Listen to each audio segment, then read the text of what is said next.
Il semble très difficile pour une personne ne souffrant pas d'acouphènes de se représenter à quel point cette présence sonore dans la tête peut avoir un caractère obsédant. Quelles que soient les représentations de cette présence sonore qui échappe à notre contrôle, que ce soit par des bourdonnements, des sifflements, peut-être même des claquements, on comprend qu'à terme, ces symptômes peuvent provoquer des conséquences bien plus graves, des dépressions, des insomnies. D'où l'intérêt d'avoir recours à l'hypnose dans certains cas, peut-être tout simplement pour apprendre à jouer sur les paramètres de ces différents sons. Alors oui, bien sûr, souvent les acouphènes sont d'origine psychologique. Cependant, il y a des cas pour lesquels l'acouphène est la manifestation d'une lésion physiologique. Et c'est pour ça qu'il convient de consulter au préalable un médecin afin de s'assurer de la nature de votre acouphène.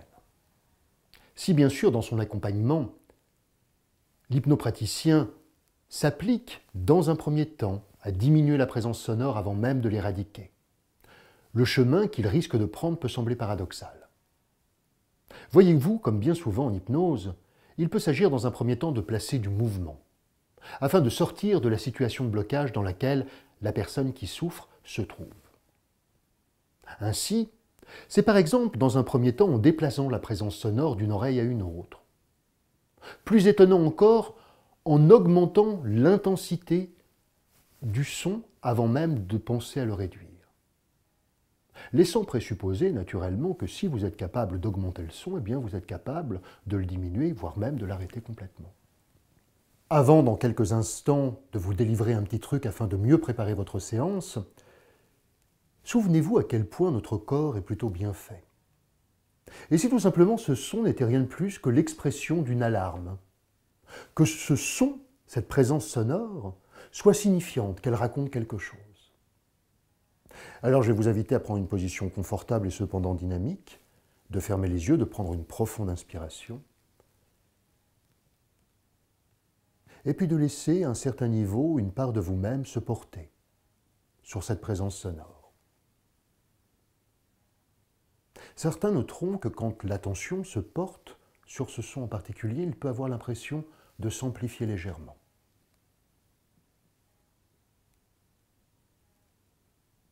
Et en prenant le temps nécessaire pour ce faire,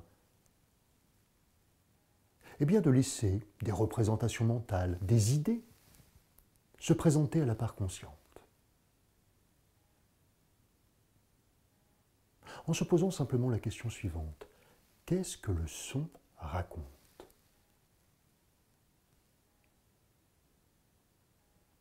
Bien souvent, en prenant le temps d'écouter ce son d'une façon légèrement différente, eh bien on sort d'un système préétabli. On donne de la souplesse à nos différentes compréhensions. Et toutes les représentations mentales qui se présentent alors, qui peuvent se présenter de façon un peu anarchique, sauter du coq à l'âne,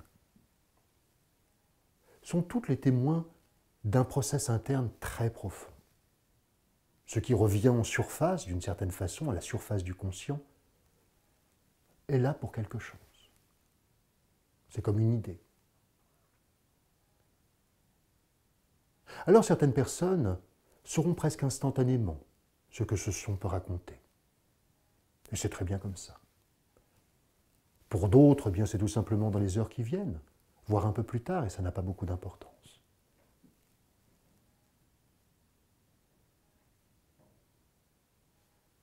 Et vous pouvez répéter cet exercice autant de fois que bon vous semble avant de vous présenter à votre rendez-vous. Vous pouvez rouvrir les yeux et je vous souhaite une très bonne journée et à bientôt sur hypnome.com.